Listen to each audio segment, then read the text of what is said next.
It's a contentious question, and I'll reveal the poll results later on in the hour.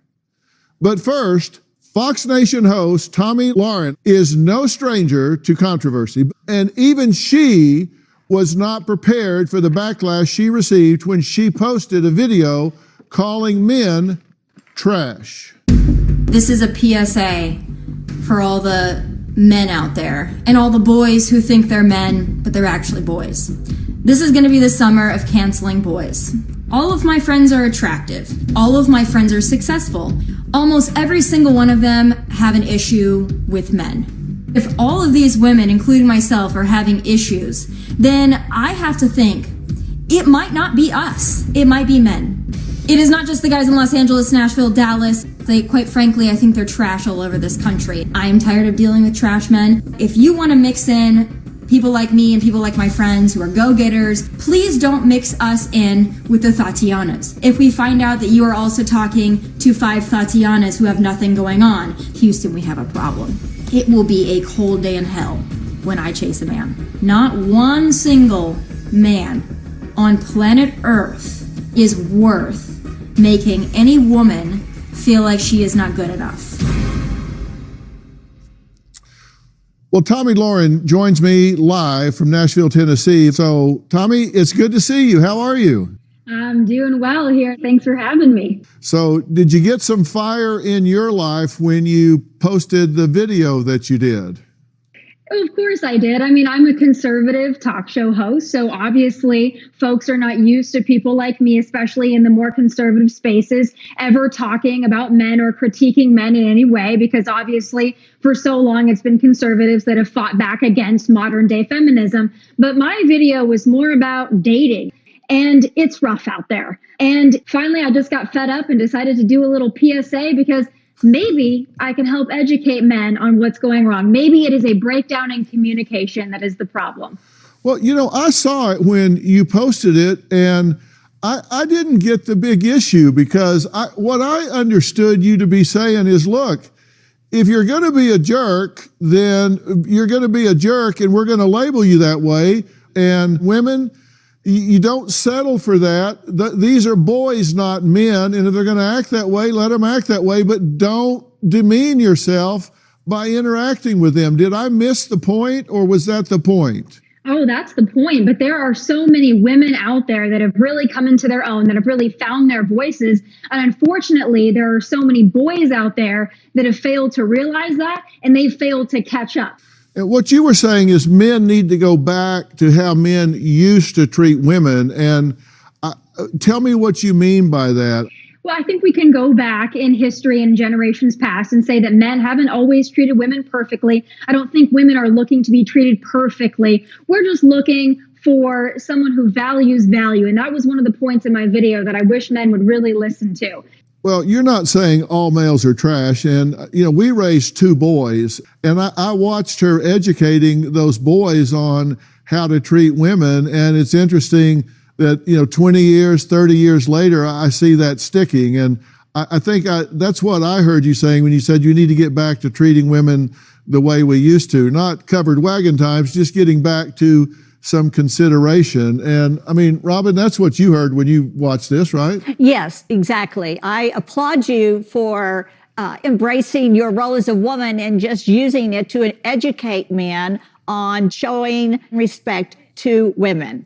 And you certainly did it with our sons, so. Yes, I felt that it was my responsibility as their mother to teach them how to treat a woman. So yes, I took it very seriously, and I started with them as very young boys, and I did not stop with each age, with each role, and every area of their life, whatever they were doing. It was my job to educate them on the experience of a woman. This is how a woman feels. This is how a woman thinks. And especially when they got old enough to start having relationships with women, I wanted them to understand how a woman feels and how a woman thinks. And I felt that that was my duty.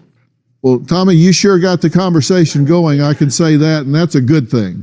Hey, I've never failed to start a good conversation, and I'm glad that this one could be across the aisle. If there's something we can bond over, it's that some boys need to step their game up. And I'm happy to have started the conversation. Yeah, you bet. Well, you did a great job. So, Tommy, thank you so much for being here today and talking about this. We'll talk to you again soon. Thanks for having me.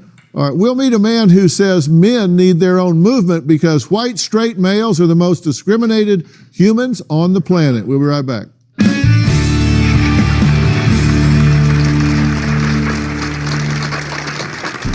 A woman falsely accused me with rape and heinous sexual related felonies, all which are completely untrue. I've been traumatized. I fear every day for my two sons because I know how easy it is for a woman to falsely accuse a man of rape. And later, I think women are evil. Women have the capacity to love, but they need to be put under our control again. We need to take away women's rights to make things good again. are you serious about this, or are you just saying this to be provocative?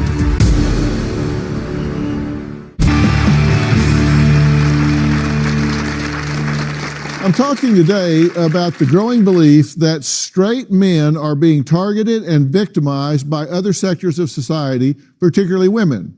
Now, my next guest, Jerry, and his fiancée, Crystal, say they are a prime example of this, as they claim 5 years ago he was falsely accused by one woman of 18 crimes, including kidnap, assault, and rape. Now, despite the case being dismissed, they say their ordeal is far from over. On November the 13th, 2015, a woman falsely accused me with rape, kidnapping, sodomy, aggravated assault, heinous sexual related felonies, all which are completely untrue.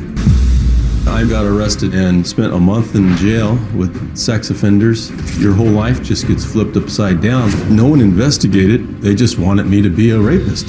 2.5 years later, a judge found this woman not credible. The rape case was dismissed. Since I was falsely accused, my life has been turned upside down. I've lost everything. I lost my dream, which was a 437-acre bison ranch. I'm Jerry's fiance. People, they have called me a sex offender. We had to move out of Jerry's ranch and live with my mom. He's unable to get a job. I fear every day for my two sons because I know how easy it is for a woman to falsely accuse a man of rape. I've been traumatized by everything that's happened to me, and I don't trust women. I don't even have sex with my fiance. I mean, I'm afraid to be intimate. I'm 6'4", halfway good looking, successful. I'm discriminated upon at every level. I'm a victim. I feel that men like myself, self-made, hardworking, are good targets and are under attack. I feel like I'm the new minority.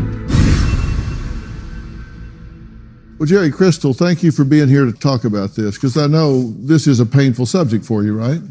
Oh, yes. And Jerry, you say that you were falsely accused, and the case was dismissed after 2.5 years. Yes. But it was dismissed after 2.5 years based on information that was available at the time the charges were filed. Correct.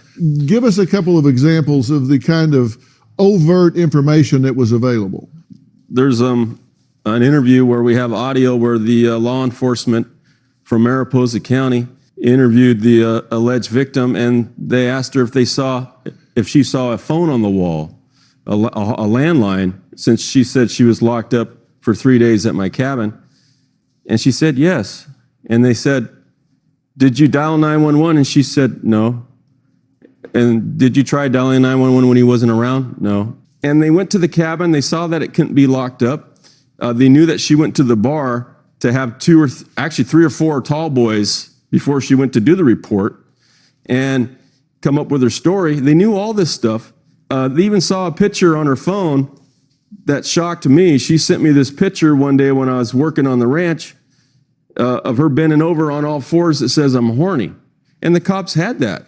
And they continued with the 18 felony arrest charges. And after work, they just handcuffed me and took me in, and that was it. I didn't even know the story. So your point is it was guilt by accusation, and it wasn't innocent until proven guilty. Just there was an accusation and you were guilty. It was just this, and a normal day turns to upside down, yeah. And your life has not been the same since. Not been the same since. You think that men are vulnerable to just that some woman can step up, accuse a man, and in this day and time, it's just assumed guilty, and even if it's proven 2.5 years later to be bogus, in the meantime, your life is ruined. Yeah, I lost a 437-acre ranch, 2 log cabins that are my artwork that took me years to build, that I built legally with permits, and they can throw a fake rape case into a civil trial. So you think men are the new minority, and false allegations ruining their lives can just become weaponized by women? Absolutely. And you're concerned because you have sons, you're afraid that could happen to your boys. Yeah, I have a teenager. He's about ready to go in the dating world. And I honestly had no idea. Every mother who has sons needs to be aware. I was not even aware until I met Jerry. That it was that easy. As for me, I come from a blind father. And I grew up in Coachella Valley. And I worked out in the fields. I was a straight A student, scholarships.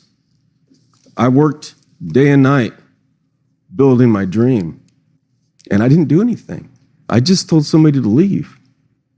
It was a buildup over a week where I didn't show up for half the week, and then at the end I asked her to leave, but there wasn't even an argument. There wasn't even sex. Well, we reached out to the attorney for Jerry's accuser for a statement, and we've not heard back as of the date of this taping, so no comment from the other side. This is the issue. I'm old-fashioned, and I'm part of the National Coalition for Men, and we're just for equal rights.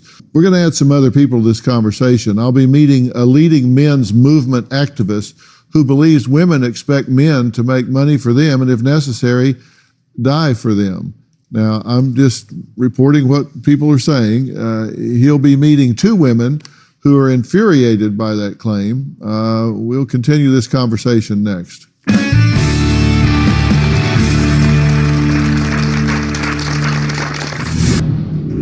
You say the last thing men need is a movement. Why do you say that?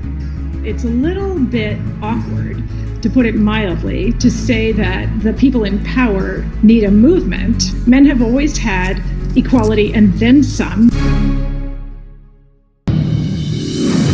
Breaking news, a suspect in a deadly ambush at a federal judge's home in New Jersey found dead. Detectives are now looking into what could have motivated him to allegedly shoot and kill the judge's son and critically wound her husband. The suspect had a history of anti-feminist lawsuits. The murder of a prominent men's rights movement attorney in San Bernardino County may be linked to the shooting at a New Jersey home of a federal judge. Harry Crouch is president of the National Coalition for Men. He says he's known Mark Angelucci for more than 20 years. Was loved by virtually everybody in the men's rights movement. Mark Angelucci was my attorney. He was very passionate. He worked for me for free. When I heard the news, I was horrified. What happened to him was completely unfair. Mark was our savior. You talk about a man who died for what he believed in. We're doing this for Mark. Dr. Warren Farrell is a world-renowned professor, speaker, and author of several books, including The Boy Crisis. He has been dubbed the Martin Luther King of the men's movement. Take a look. Is there a boy crisis? Think about when we hear of a police officer shooting a black boy. We rightly protest, Black Lives Matter, but no one even thinks of saying, boys' lives matter. The UN found that boys have fallen behind girls in 70 developed nations. What do developed nations have in common? A much greater propensity for divorce, leaving boys without their dads, being much more likely to do badly in school, being more likely to be suicidal, homicidal, being more likely to be in prison. Samantha Edis is a feminist CEO of female-run business Park Place Payments and a married mom of 3 children. Now, Samantha says that Dr. Warren's views are not only outdated, they are damaging to women and to men alike. I'm Samantha Edis. I'm a mom of 3. I live with my husband and 2 daughters and a son. I also run a company focused on helping women achieve financial independence. I also have written a few books. Today, 42% of moms in America are the primary breadwinners. I think that's what equality looks like. My husband and I both work full time, so we have a very busy life, but there's an understanding between us that we're equals. The construct of our world is set up today as a giant thank you card to white men. If you look at the history of our country from the Constitution to our current laws, most of them were designed by white men with white men in mind. Everyone in my home is a feminist, from my 10-year-old son to my girls and my husband. I think women can have it all. Yes to the margarita with your friends and leave the dirty dishes in the sink.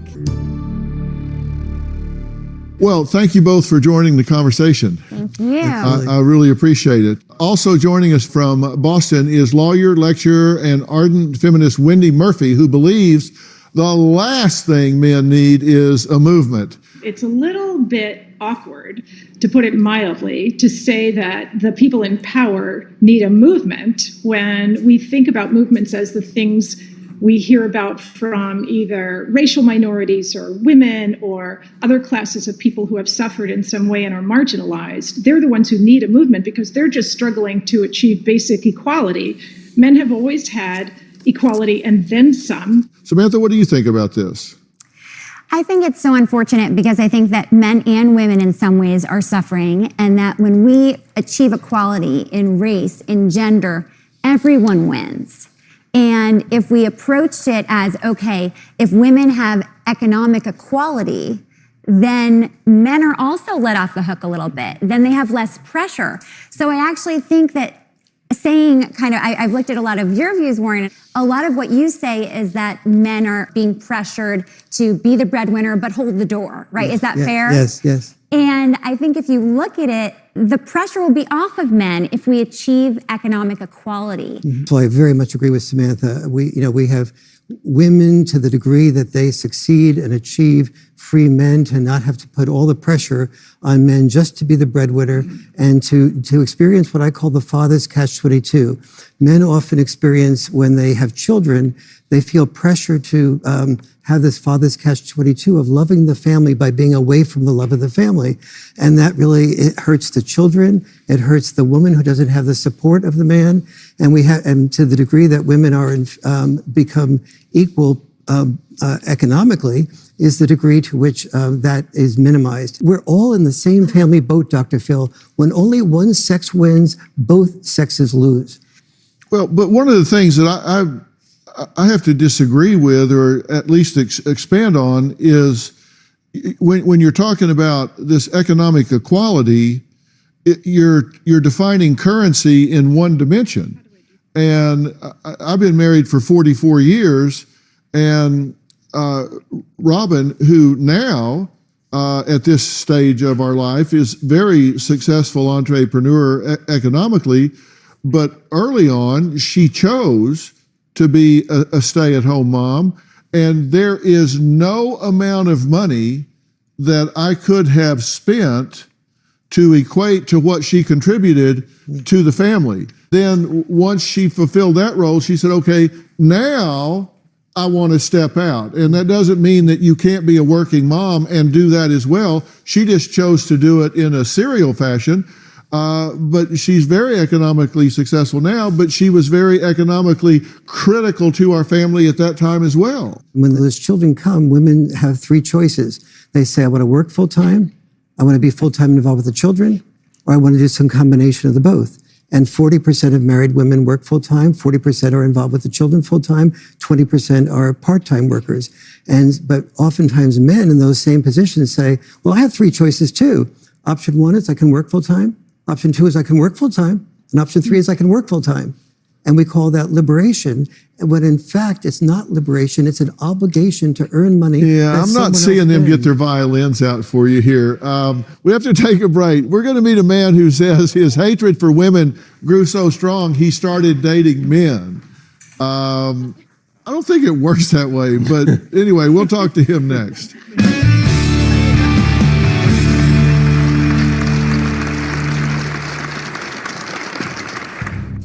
hate women. I think they're evil. I think they're manipulative. I think they're all bitches. All this has driven me to a point where I'm dating a man now.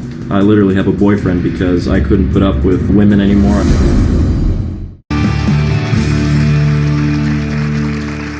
There has reportedly been a growing number of male-only groups whose animosity towards females is accelerating at an alarming rate. Now, my next guest is a former spokesman for one such group, and he says, well, in his words, he hates women so much that he started dating men. He also made a controversial video stating exactly how he feels about women. I'm Jack Peterson. I was the spokesperson for the incel community. It's a bunch of guys who have trouble getting laid. I hate women. I think they're evil and manipulative. They're all bitches, just lying whores, all of them. Men are discriminated against in our society. Men really are like the new minority. And I think that we need to regain control of women again, the way it used to be in the 1950s. All this has driven me to a point where I'm dating a man now.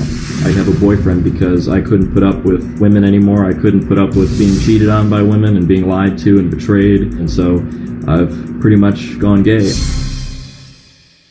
Well, Jack joined us live from Chicago. You said some things in that video, very demeaning about women. Do you really feel that way?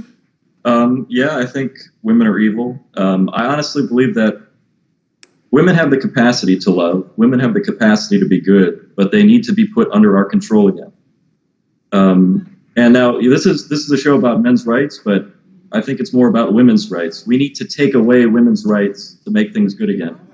Are you serious about this, or are you just saying this to be provocative? Well, I've been driven to a point now where I really am dating a man. I've been cheated on numerous times. I've been betrayed. I'm sick of women. I really, truly am. And I'm done. You're a men's rights advocate. You were just burying your head in your hands when he was saying what he was saying. Yes, if you want a good relationship with women or anybody in the world, you do not control them. You open your heart to them. You hear when they're upset and they're angry. You hear them out. Wendy, you're on screen next to Jack. You might want to scoot a little bit to your right. What do you want to say? Oh my goodness, I was going to ask if his real name was Fred Flintstone, because I don't know what era he's from, but it sure doesn't match up with any era I've ever seen. The notion of men controlling women is so offensive. It's really like having a guy come on and say, I'm white, I hate black people, I think we should be able to just have slaves and control black people. It's hate speech in the worst possible way. You have a right to be cruel, mister. You can be as vile as you want. This is America. Your free speech rights dominate. But you're surprised that women don't like you? Hell, you should have gone gay years ago. Yeah. Listen, lady, here's the thing. Yes, Dr. Phil's wife stayed home. She took care of her, her children. She took care of the house, probably cooked and cleaned. And I bet it made for a happy marriage. She was not a career woman for years, and that was a successful situation. And that's, in my opinion, that's how women should operate. They should not be in the workforce. Stay home, do your job. Whose wife are you talking about? Your wife, Phil. Oh, yeah. Bad example to pick there, Jack. And my feeling is because I chose to be a stay-at-home mom and do my job passionately, take care of my home, our home, take care of our children, take care of our family, and take care of my husband, take care of myself, and did it so passionately, it therefore allowed Philip to do his job passionately. It's only because I was so passionate about my decision, he then had the opportunity to be passionate about his career. Yes, I agree, and I agree. Yeah, let me say, when these in our roles in our family, when these decisions were made, by the way, we were so poor. I've often said, if it wasn't for 2-for-1 burger bucks, one of us would have starved. And thank God she didn't eat near as much as I did. We have to take a break. A woman who walked away from the feminist movement She'll tell us why next.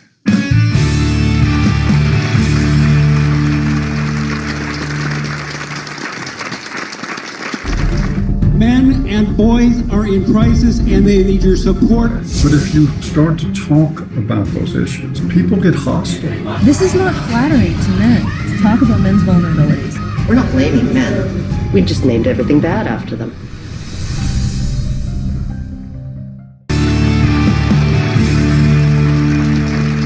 Cassie J says a controversial documentary she made about the men's rights movement didn't just change her point of view, it changed her life. Take a look. Men and boys are in crisis and they need your support.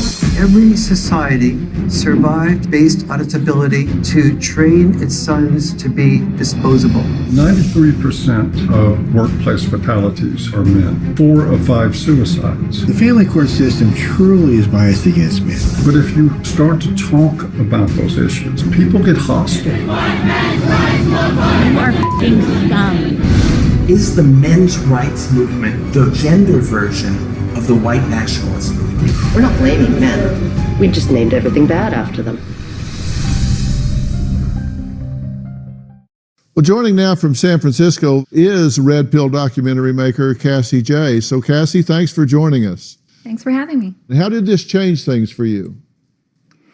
Oh, a complete, well, I don't know about a 180, but I can summarize that I started out as a very staunch feminist of about 10 years before making the Red Pill documentary.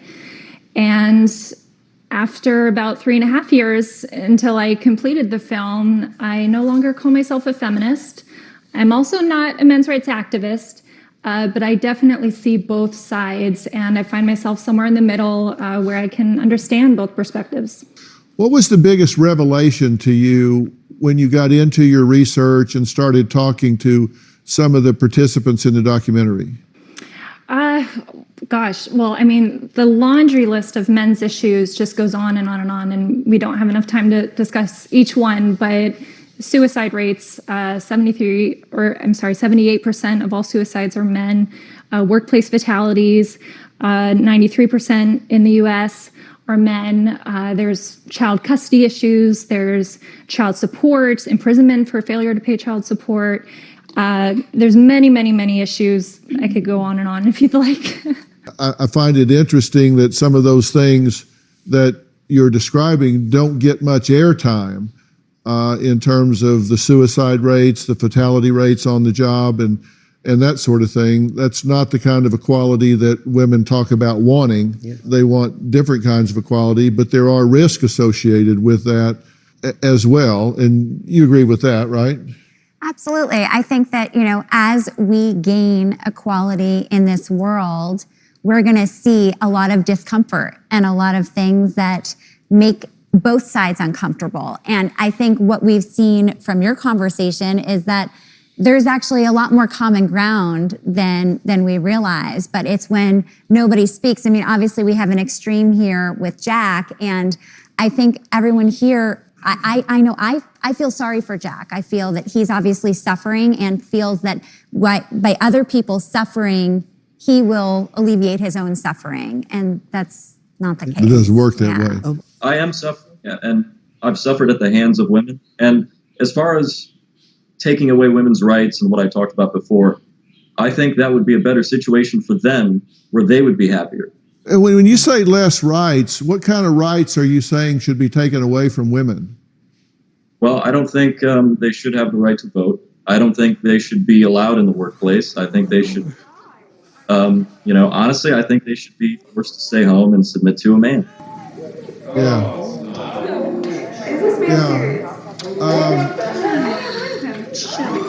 Cassie, Wendy, y'all want to respond? Yeah. Cassie, go ahead. I would just love to really make it clear that Jack, the incel, does not represent the men's rights movement. So he is absolutely an extremist that I certainly disagree with. I'm sure Dr. Warren Farrell does. Claire? What do you disagree with?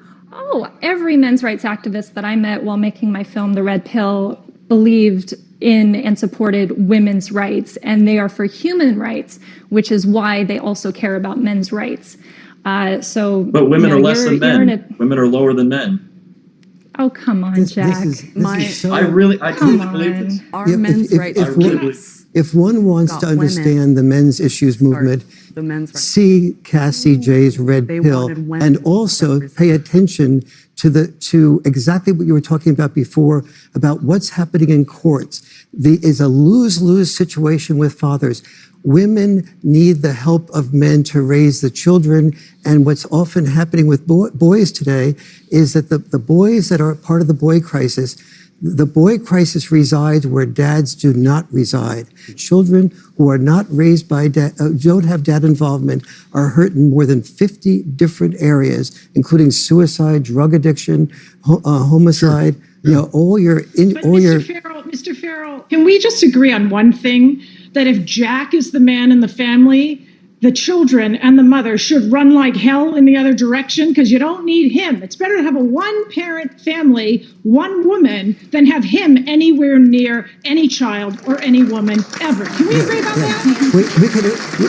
I think we can agree about that. Look, I've got to take a break. We've heard a lot of opinions from some of the leading figures in the field of men and women's rights. Next, I'll tell you my position on the issue. We'll be right back. Viewers don't know.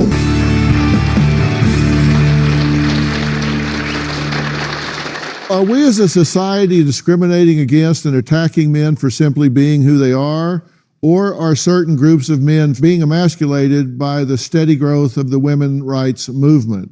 Now, these are just some of the questions that we've been discussing this past hour and that rage on the internet. And, you know, I just want to say, my position on this is you listen to extremists that get out in, you know, the real far reaches where they leave logic behind and they start taking radical positions, and that's where you create this divide. But I think if you talk to intelligent people about coming together, all of those things fall away. Because let me tell you something, if I go through a windshield and have a head injury and wind up in the hospital, and I look up and the finest surgeon there is a mother instead of a father, I could care less. What I want is the finest surgeon that is there. And to make statements like women shouldn't be in the workforce is idiotic. This country would collapse if you didn't have that talent pool in America. There's no question that the pendulum swings too far. And when you get guilt by accusation and someone's life is wrecked because of a zeitgeist, something that's blowing through society, that's clearly wrong. That is an injustice. And there are injustices to women, there are injustices to men. And that's something that has to do with justice and human rights. And to me, that's not gender specific. That's on both sides of the gender divide. It doesn't matter. It's happened to women who have been raped and get excoriated and humiliated on cross-examination and shamed out of taking their position. It's just as unjust in that situation. So if we can just simply stop judging and start looking for common ground, then we'll find answers. Because to me, everybody has something to contribute if we'll just take the blinders off and recognize it. Okay, are men the new minority? That's the question I asked my audience at the start of the hour. I'll have the results right here, and I'll be revealing them next.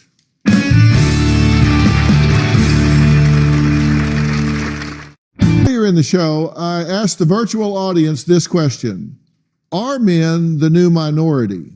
And here are the results. 21% said yes, and 79% said no. So there you have it. I have to say, from my point of view, just so you know, there would be no Dr. Phil show without women, because probably 85 to 90% of my staff is female. My executive producer is female. My director is female. So I got to say, you ain't taking them out of my workforce, or I'd be down here with a sketch artist and a flashlight trying to do this broadcast. So no way that's happening.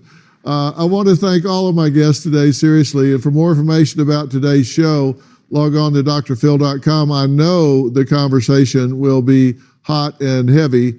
You can follow me on Facebook, Twitter, Instagram, and TikTok, where all this conversation will be going on. And Robin talks about this very kind of thing on her podcast, I've Got a Secret. Don't forget to follow and subscribe to my podcast, Fill in the Blanks. In this deeply moving and enlightening episode, I speak with the New York Times bestselling author, Dr. Warren Farrell.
Phil.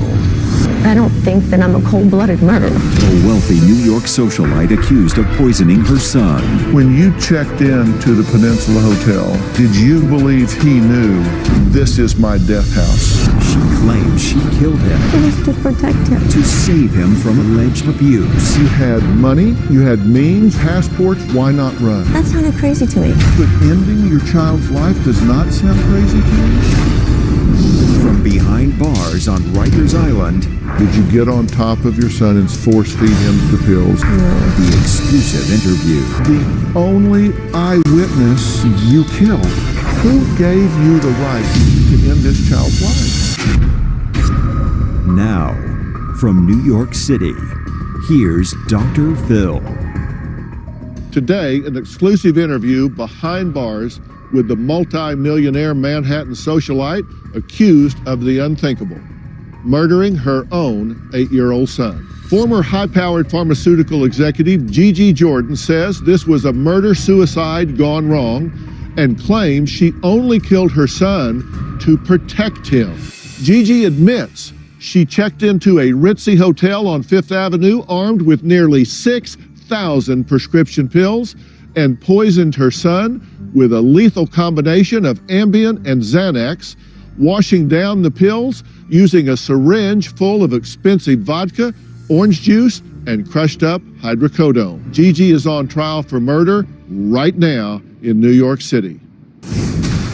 Outside the posh peninsula, the body of an 8-year-old boy was taken away after police believe he was force-fed a deadly mix of pills by his mother. Did mommy actually grind down powerful painkillers, Vicodin, to mix with vodka and orange juice, then force-feed her little 8-year-old son?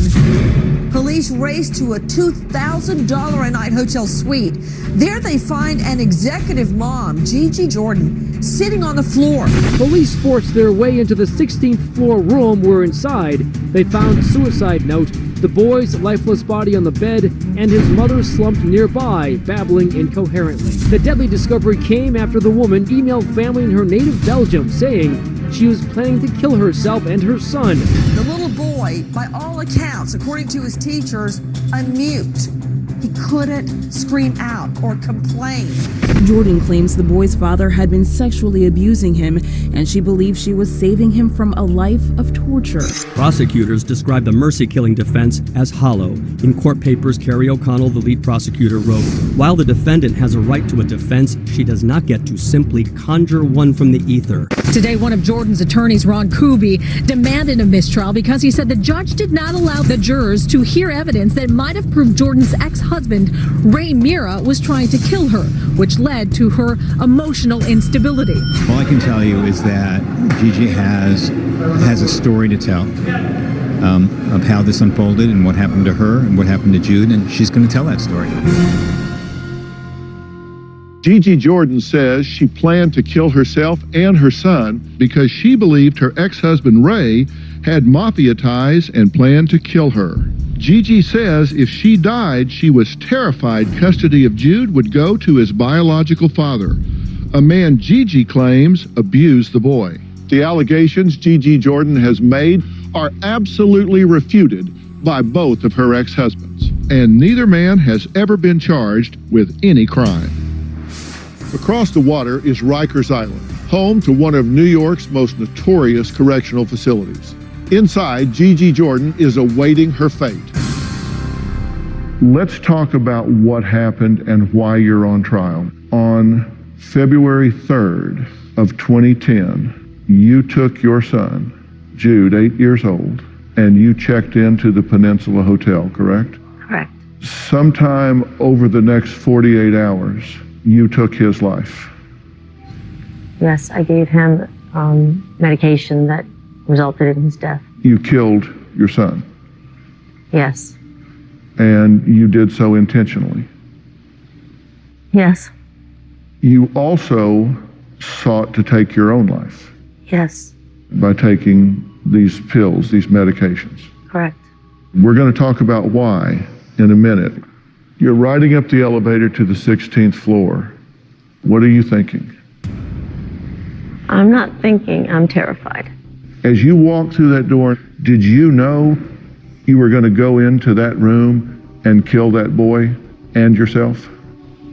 Up until the moment that happened, I had continuing reservations. What was his demeanor when you went into the room? Was he excited to be there? Was it, oh, it's a beautiful place? Was he running around the room? Was he jumping on the bed? Was he happy? Was he... He was very anxious. At some point in that room, you crossed the line and said, I'm doing this. I said, I haven't been able to protect this child from this horror his whole life. I didn't want him to be here, and I certainly didn't want to be here without him. I had typing between us, back and forth, leading up to that moment. And he had the capacity to have an intelligent discussion with you. I understand it was typing. Yes. But he had the conceptual ability to have this conversation with you. Yes.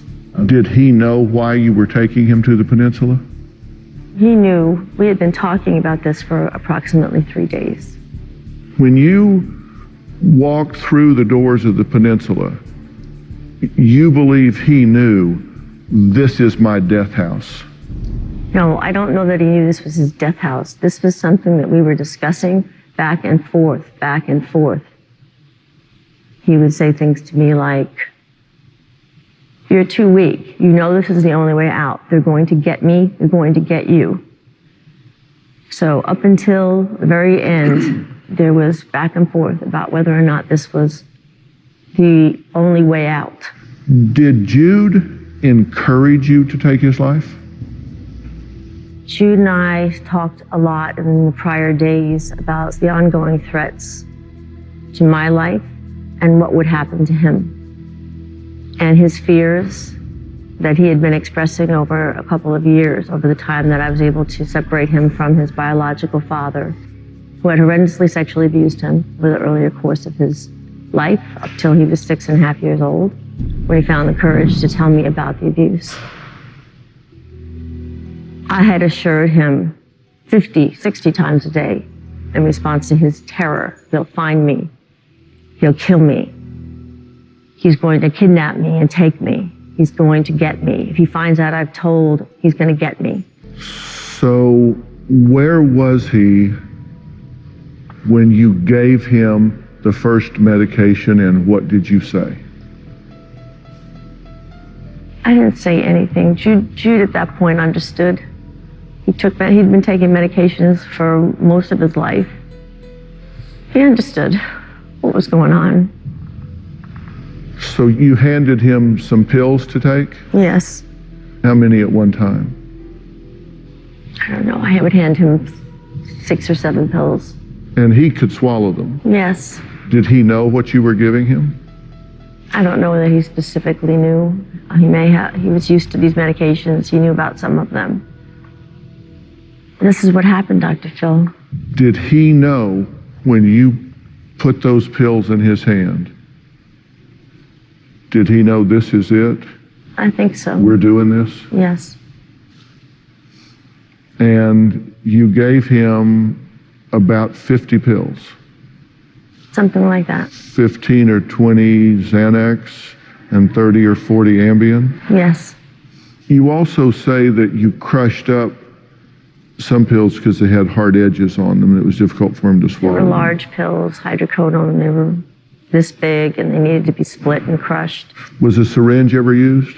Yes, he'd been taking medication in syringes from years prior. How long did it take for him to take all of those? 5 or 10 minutes. Did he type anything during that time? Did he say, is this it? He said, you're too chicken to do this, but they're going to get us. It's the only way out. Did you feel like he was goading you into it? No. But he wanted you to do it? Yes.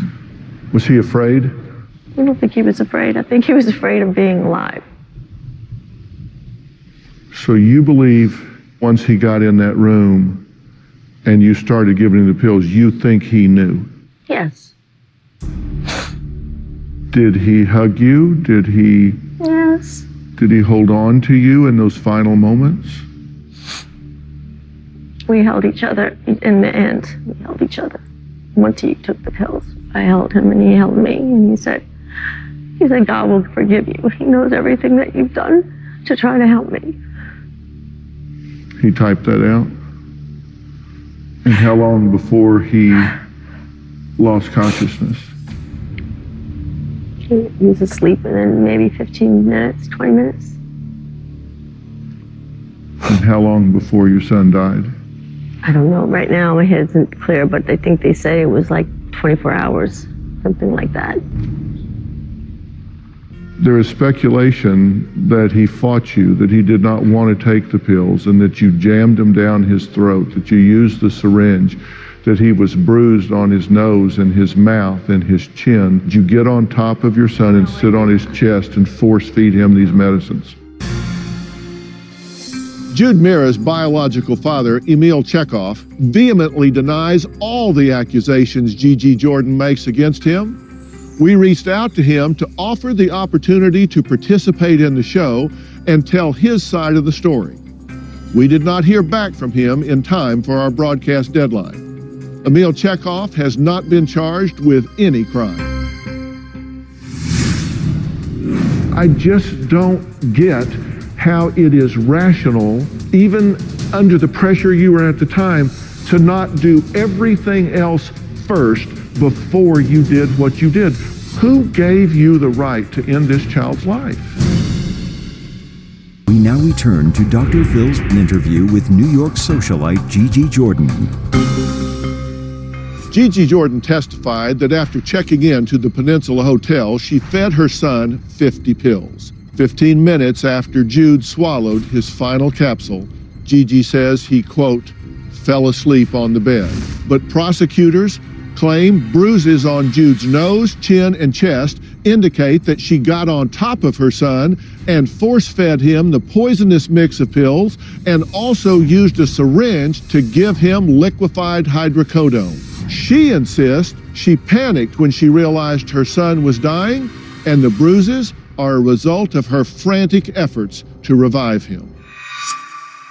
There is speculation that he fought you, that he did not want to take the pills, and that you jammed them down his throat, that he was bruised on his nose and his mouth and his chin because you had to force his mouth open and hold his nose to make him swallow.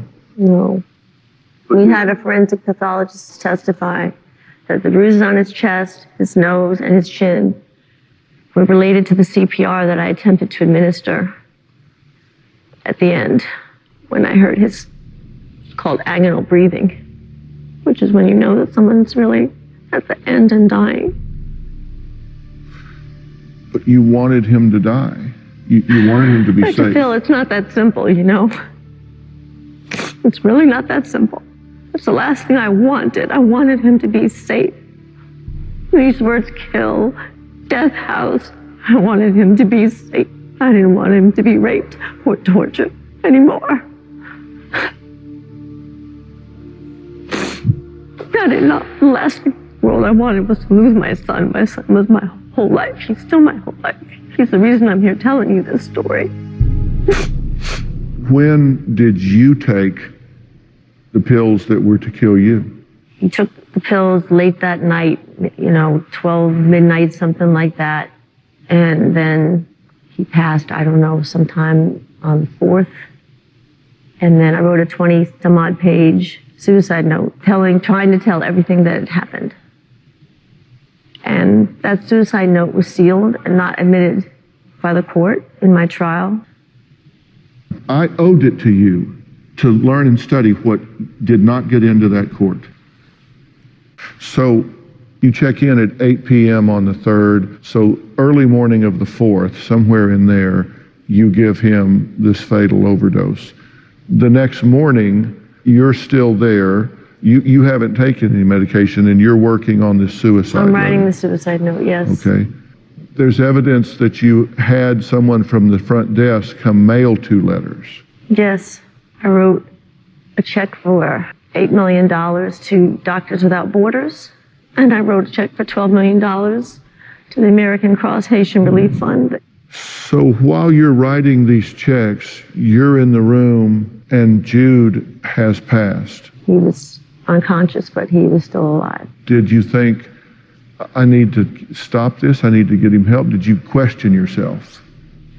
I questioned myself when I heard him breathing, when I heard the agonal breaths. It's not a matter of questioning. I just had to run and try to help him. I couldn't stand it. I thought he was gone.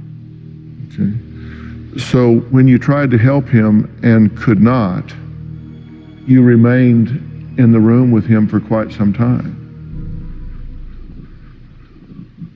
This is a recent picture with you in bed with your son. Were you in bed with him much like this? Yes. And he looks very happy and peaceful with you at this point. Was he that way when you were with him that night? At times, towards the end, he was. He was very anxious for days and days leading up to this. Uh-huh.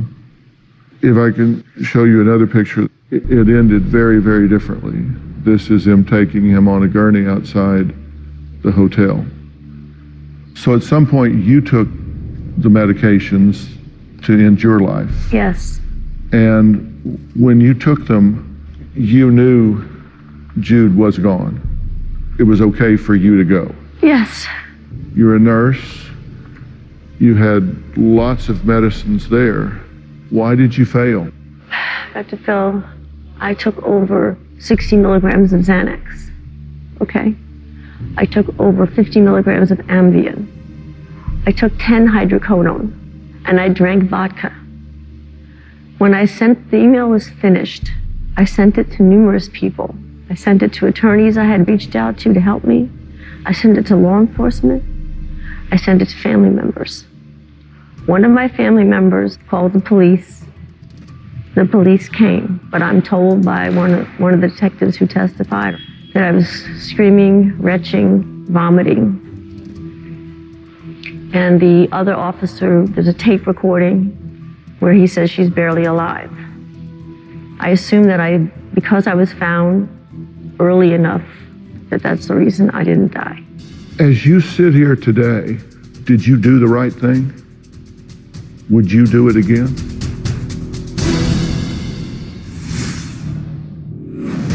You believed you were going to be killed and that your killer was going to make certain that your son got returned to this person that you believe was monstrously torturing and molesting this innocent child.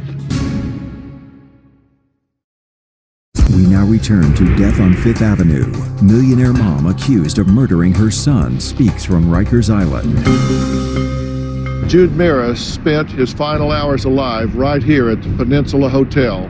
While Manhattan's elite socialized downstairs, prosecutors say Gigi Jordan had nearly 6,000 prescription pills and a syringe used to force feed patients, and a plan to check out alone. As you sit here today, did you do the right thing? Would you do it again?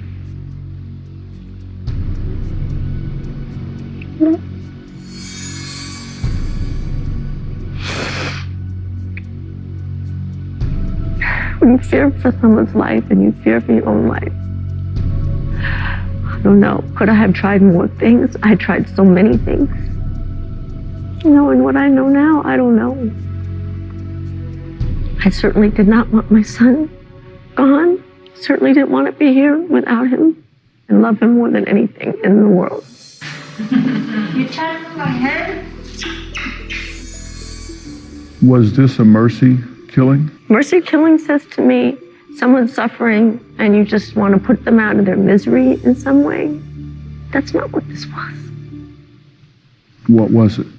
This was the most hopeful time in his life. I'd gotten him into a regular school where he was being mainstreamed. They'd put him in the 5th and 6th grade combined class when he was 8 years old. He had friends.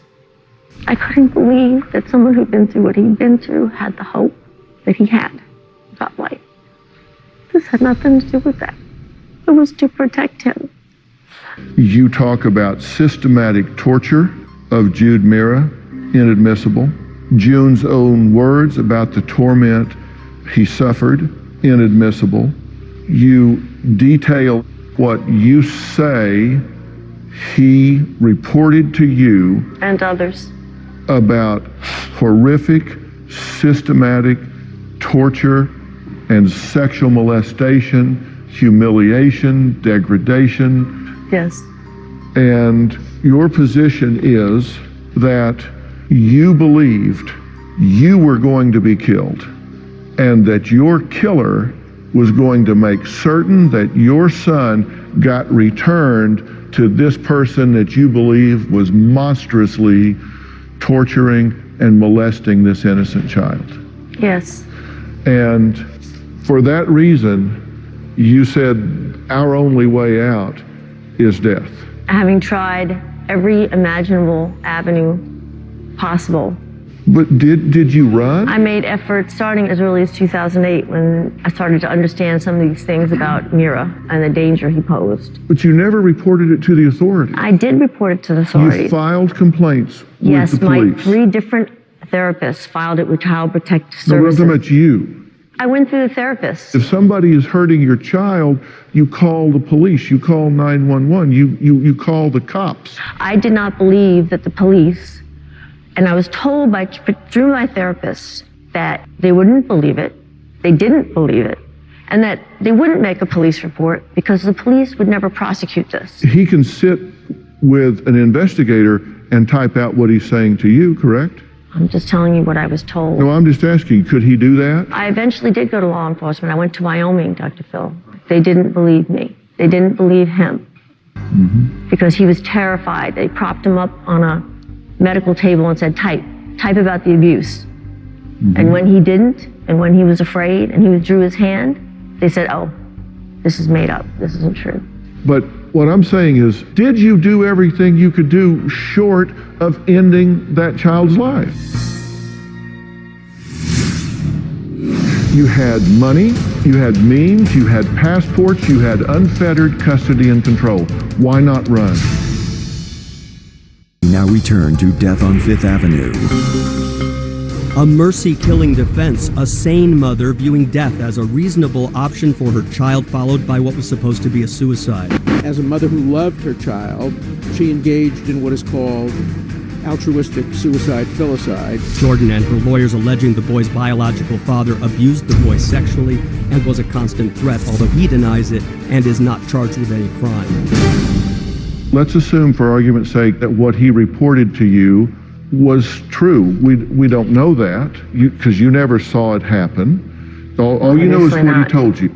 I saw the corroboration of many things that he told me. The problem that we face today is the only eyewitness you killed.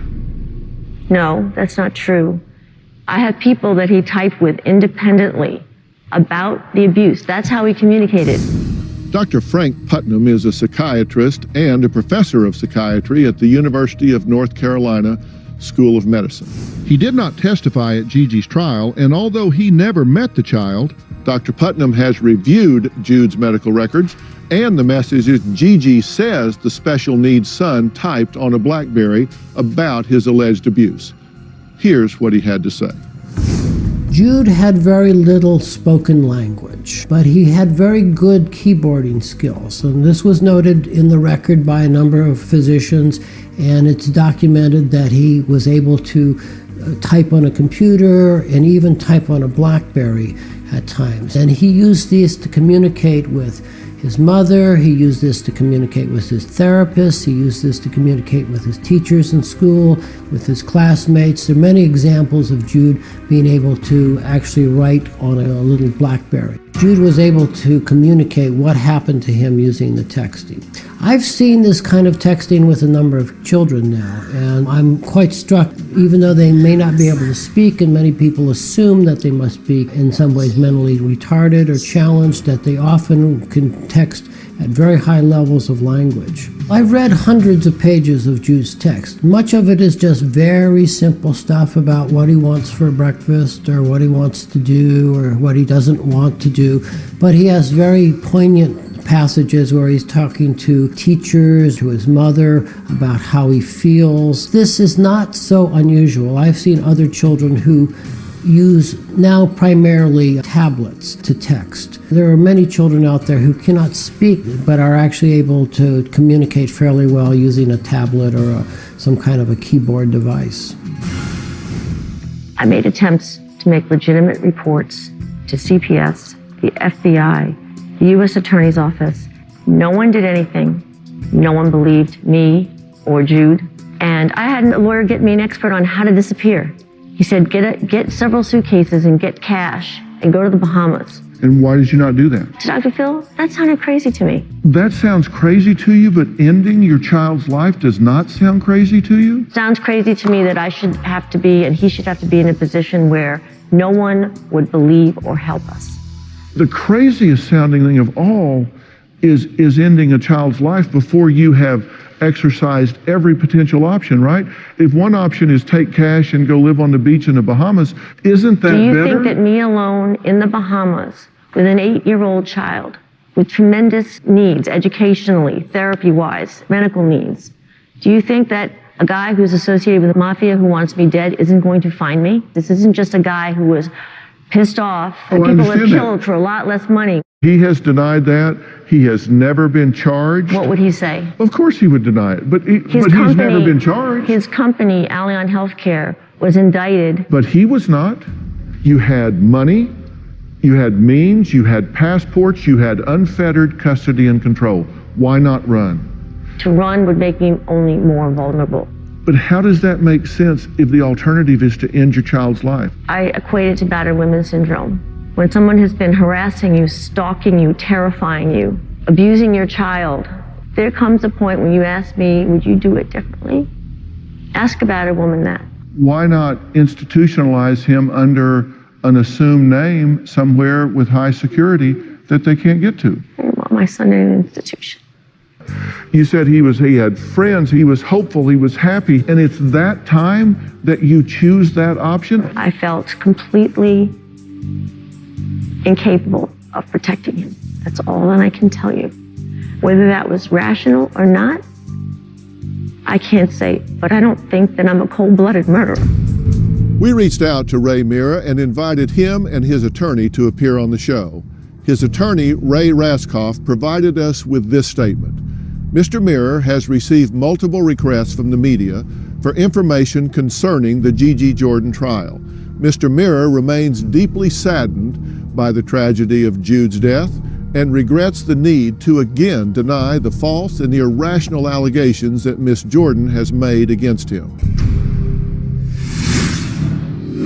I just don't get how it is rational to not do everything else first before you did what you did. Who gave you the right to end this child's life? Be clear, your position is you did not do what you did because this was a special needs child. No. You did not do this because he was a burden. No. You did not do this because you are a wealthy New York socialite that wanted to flit about Manhattan. Yeah. Does that make sense? Because I got to tell you what I think. I don't think you had the right to end this child's life. I don't think it was rational. I don't think it was reasonable. I don't think you have the right to take a child and end their life because your assessment is that things are going to get bad for them. I just don't get how it is rational, even under the pressure you were at the time, to not do everything else first before you did what you did. Why you didn't run, why you didn't put him in an institution. Who gave you the right to end this child's life? I can't tell you about who has the right. All I can tell you is it's easy to judge. It's easy to sit there and not put yourself in someone else's shoes. Do you advocate this? No. I mean, because there are people in analogous situations out there. It's easy to say, how ridiculous is that? I wanted to do this and go on and live my socialite life. Really? It's wrong. It's wrong. I wish I would have died with him that night. That's all I can tell you. Since you didn't, should you go to jail? I probably will. And the fact that despite what you say or think, I feel I tried and went above and beyond in every possible manner to get help. And the fact of my inability to do that tremendously added to the burden and the fears. They took him away from me. When I reported this in Wyoming, they took him out of my custody. But were they right? I mean, they were saying this lady is unstable. We need to protect this child from her. And as it turns out, you ended his life. Were they not prophetic in saying they should take that child from you? At Flavortown Market. I'm not defending what I did. I'm defending what happened to him and the lack of the system and the society, despite my efforts that you say may have been inadequate, to do anything to help us. Had I died that night, not everyone would be sympathetic, but people would just feel this was generally a tragedy. It would be okay if I die. Okay? So the exclusion of all the evidence about my suicide attempt is very, very important. The last thing I want to say is ask Jude how he feels about me. Think about Jude right now looking down, who knows what he went through and what I went through to try to protect him, how his voice couldn't be heard, how my voice trying to protect him couldn't be heard, and ask him what he feels about me and who I was and what I tried to do and what should happen to me. But Gigi, you were winning. He started telling you this at age 6. You know, for that 2 years, you know he hadn't been hurt. You were winning. That was 25% of his life, and you chose that time to end his life. Whether I cracked under the pressure, whether there was other things I could have done, I felt it was like a ticking time bomb. All I know is under the fears and the pressures and what he had gone through and what I had gone through, trying to help him and protect him.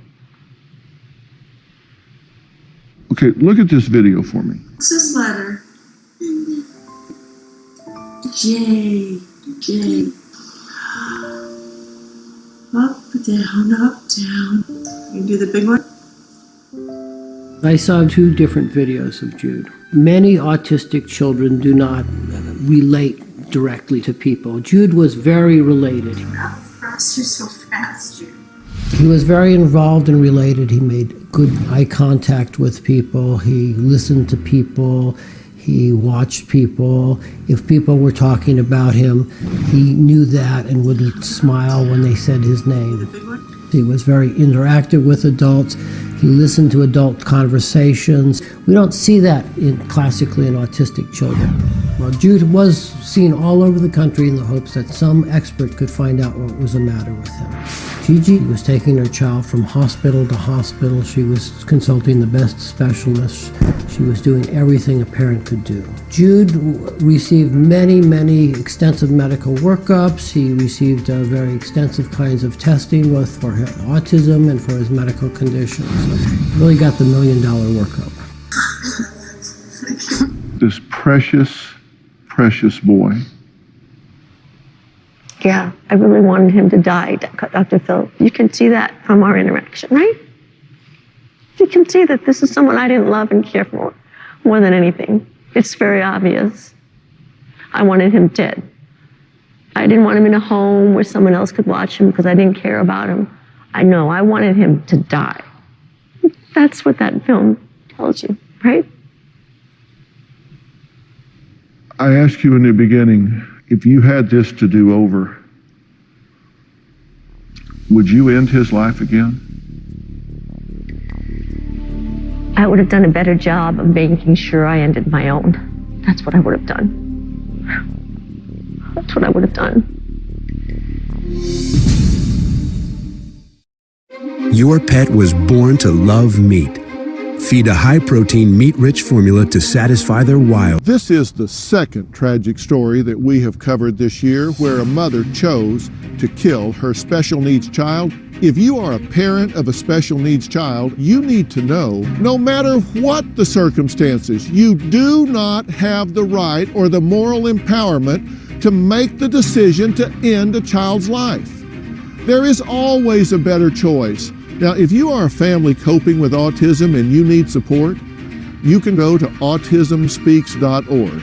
You can also go to autismnow.org. This case is complicated because this child was seen for a particular mysterious condition that one had to go through hundreds and hundreds of pages of medical records, hundreds and hundreds of pages of therapy notes, as well as the texting to unravel what was happening. Every doctor who saw Jude indicated that he was an atypical case. No one really could figure out what was the matter with him. Jude was thought to have autism because he had some of the classic signs of regression of language early in life, but there were many atypical features that people noticed. So Jude had good receptive language, meaning that he could hear what people said, he could understand what people said. There are many examples in the record where people explained very complicated things to him. He understood, he was able to comply with their instructions, he was able to do things. What he couldn't do was express himself very well. He had very few words initially. He could just say a very few kind of da, ba, da type words. This letter. So he had what we call good receptive language, meaning that he could hear and understand. But he had poor expressive language, meaning that he couldn't talk very well and make himself known. One of the reasons that people did not see Jude as having a classic case of autism is that he showed dramatic improvements for a variety of different treatments that don't work for autism. For example, drugs like Valium, electroconvulsive shock, steroids. In each of these cases, he showed a transient or a short-lived but very dramatic improvement where he was almost normal. He received a diagnosis called autism spectrum disorder, suggesting that he was somewhere in this category of autism, but that he did not have the usual features.